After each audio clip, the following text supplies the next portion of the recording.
ಜಗಸ್ತುಲಾಕ್ಷರಪಡೆಯುವುದು ಫಲಕ್ಕಾಖ್ಯನ್ನು ಜಗತ್ತಿಸುವ ರಮ್ಯ ಪರಿಸ್ಥಿತಿಯ ಜಗತ್ಸಾಗರ ಗರ್ಜನೆ ಜಯಂತಿ ನಿತ್ಯದ ಬಲಾಢ್ಯ ವೈರಿಗಳು ಏನೇ ಬಗಲ್ ಎಂದೆನಿಸುವ ತಮ್ಮ ಕ್ರೋಧನೆಯಕ್ಕಾದಿ ಆಗಡಕ್ಕೆ ಭೂಮಿಯು ಕಂಪಿಸುವುದು. ಇಂತಹ ವೀರಾದಿ ವೀರ ಲಂಕಾದೇಶದ ಅಧಿಪತಿ ಇಲ್ಲಿ ಬಂದಿರುವ ಕಾರಣವೆಂದು ಹೇಳುವಂತವಾಗಿ ಫೋಟೋ ಕಾಣಂಗಿಲ್ಲ ಮಕ್ಕಳು ನೀನೇ ಈ ಕಡೆ ಬಾ ಅಲ್ಲಿ ನಿಂತಿನ ಇರ್ಬೋದಾಗಲ್ಲ ಈ ಕಡೆ ಬರ್ರಿ ಸೈಡಿಗೆ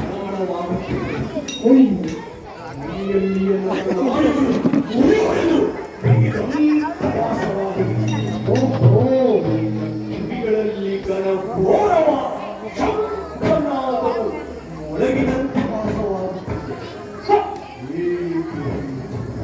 ಅದು ಏಕೆ ಹೀಗೆ? ಏನು ಮಾಡಲಿ ಕೂಡ ಅರೆಯಲಾಗಿರುವನು ಮನದಲ್ಲೂ ಕೂಡ. ಅಯ್ಯೋ ಅಯ್ಯೋ ಮಹಾಪ್ರಭು, ತಮ್ಮಂತಹ ವೀರ ಪ್ರಪಂಚವನ್ನೇ ಆಳುವಂತ ರಣವೀರ ರಾವಣಾಸುರನಿಗೆ ಇಂತಹ ದುಃಖ. ಅಯ್ಯೋ, ಅದು ಏನಾಗಿರ್ಬೋದು ಮಹಾಪ್ರಭುಗಳೇ, ಏನಾಗಿರ್ಬೋದು ಕೇಳುವಂತವನಾದೇನೋ. ಹಾಗಾದ್ರೆ ಹೇಳ್ತೇನೆ, ಕೇಳುವಂತವನಾಗಿ ಹೇಳುವಂತವನಾಗು. ಬಂದವನು ರಾವಣ,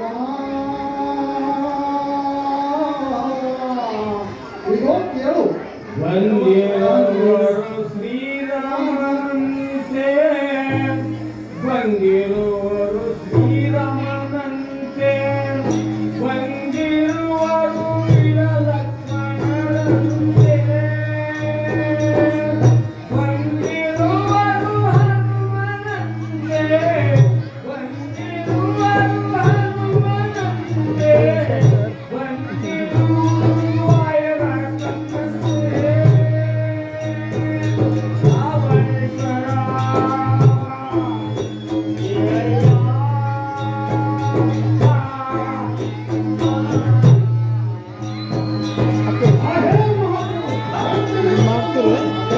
ಒಂದು ಸೆಕೆಂಡ್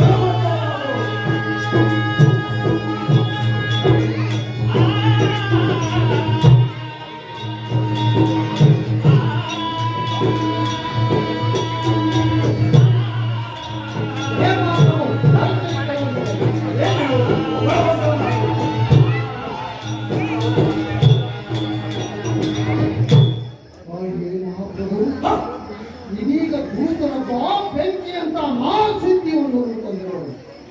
ಬಂದಿರುವರು ಶ್ರೀರಾಮಚಂದ್ರ ಪ್ರಭುಗಳು, ಬಂದಿರುವರು ವೀರಯೋಧ ಲಕ್ಷ್ಮಣರು, ಬಂದಿರುವರು ಸುಗ್ರೀವಾದೇಶ, ಬಂದಿರುವರು ಆಂಜನೇಯ, ಅವರ ಜೊತೆಗೆ ಸಮಸ್ತ ಕವಿಗಳ ಬಂದೇ ಬಂದಿರುವುದು ಮಹಾಪ್ರಭು.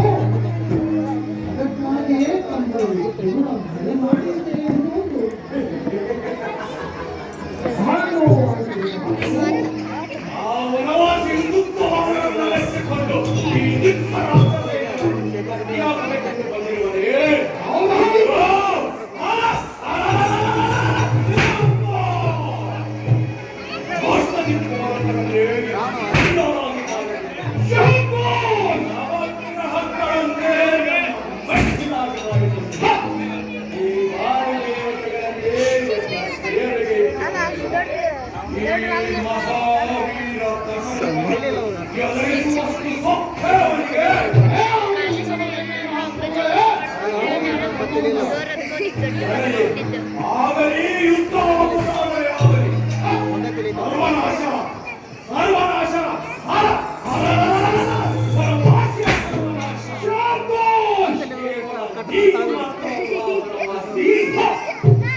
ಲಂಕೆಗೆ ಬಂದು ಬಾಬಾ ಮಾಡಿಸಿದ್ರೆ ಎಂದು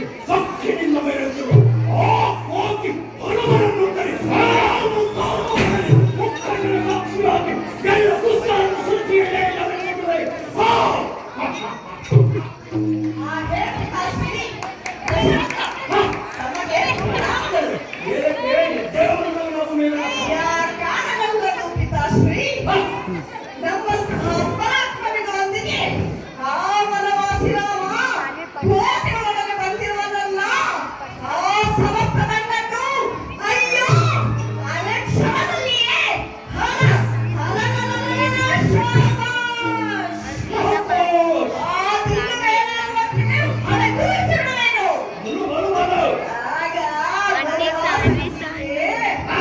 ತಮ್ಮ ಪಾದದಲ್ಲಿ ಬಿದ್ದು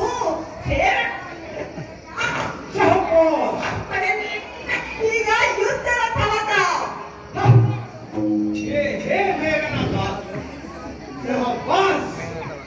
ಎಂತಹ ಪಿತನಿಗೆ ಅದಂತಹ ಸುಪುತ್ರ ಮೆಚ್ಚಿದೆ ನಿನ್ನ ಭಕ್ತರಿಗೆ ಮೇಘನಾಥ ಮೆಚ್ಚಿದೆ.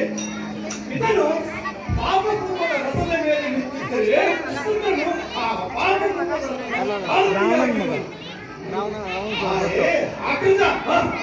ನೀನು ಸೀತೆಯನ್ನು ಹೊತ್ತು ತಂದ ದಿನದಿಂದ ದಿನ ಪ್ರತಿ ಲಂಕೆಯಲ್ಲಿ ಅಪಶಕುನಗಳಾಗುತ್ತಿವೆ. ಅಪಶಕುನವೇ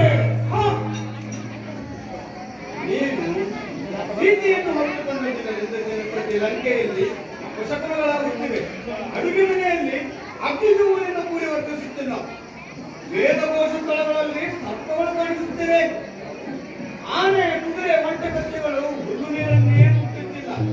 ಹಸುಗಳು ಹಾಲನ್ನೇ ನೀಡುತ್ತಿಲ್ಲ. ನರಿಗಳು ಬೆಳಗಿನ ಜಾವವೇ ಮಂಗಳವಾಗಿ ನಡೆಸಿವೆ. ಆದ ಕಾರಣಾಗ್ರದ ನಿನ್ನ ಹಿತಚಿಂತಕನಾಗಿ ಹೇಳುತ್ತಿವೆ. ನ್ಯಾಯವಾದದನ್ನು ಯೋಚಿಸಿ ಅದರಂತೆ ನಡೆಯುವಂತವರಾಗಿ. ಹೇ ಕಾಕಾಶ್ರೀ, ಎಲ್ಲರ ಪಾಪ ಪುಣ್ಯ ಕುರಿತು ವದನ ಬಂದಿರುವೆ ಏನು? ಲಂಕಾಧೀಶನಿಗೆ ಒಪ್ಪುವಾಗ ಮಾತನಾಡ ಕಾಕಾಶ್ರೀ. ಲಂಕೆಯಲ್ಲಿ ಅಪಶಕುನವೇ ಸಾಧ್ಯವಿಲ್ಲದ ಮಾತು. ಒಂದು ಎಚ್ಚರದಿಂದ ಮಾತನಾಡುವ ಕಾಕಾಶ್ರೀ.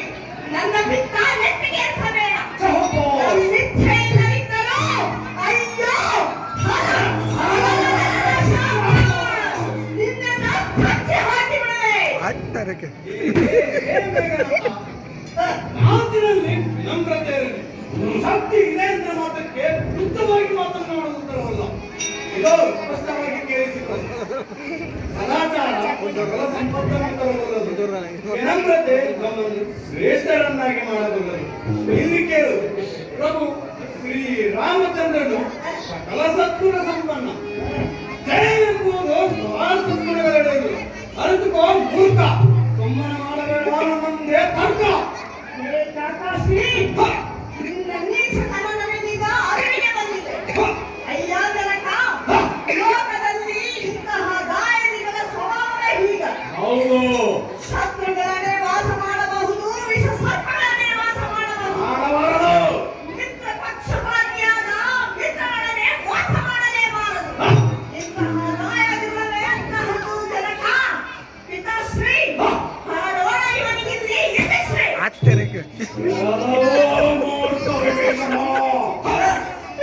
ಆರಿಗೆ ಬಂದಂತೆ ಕೋತಿಗಳಾಗಿ ಮನವನ್ನು ಕೊಡುತ್ತಿರುವ ನಾಯಿ. ಅಯ್ಯೋ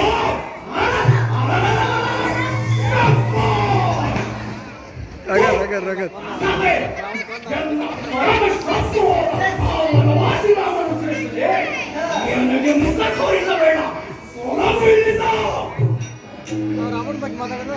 ಏ ರಾವಣಾಸುರ, ಎನ್ನ ಸಹೋದರನೆಂಬ ಸಲುಗೆಯಿಂದ ನಿನಗೆ ತಿಳಿ ಹೇಳಲು ಹೊರಟೆ. ನೀನು ಇಷ್ಟೊಂದು ತುಚ್ಚನನ್ನು ಎನಿಸಿರಲಿಲ್ಲ. ಇದೋ ಸ್ಪಷ್ಟವಾಗಿ ಕೇಳಿಸಿಕೊ. ರಾಕ್ಷಸೇನ, ನಿನ್ನ ಅಂತ್ಯ ಖಚಿತ.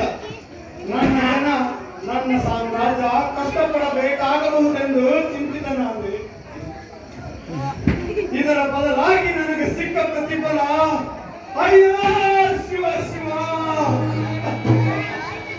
ಅಪಮಾನ, ಬರೀ ಅಪಮಾನ, ಕಾರಣದಲ್ಲಿ ಅಪಮಾನ. ಶಿವ ಶಿವ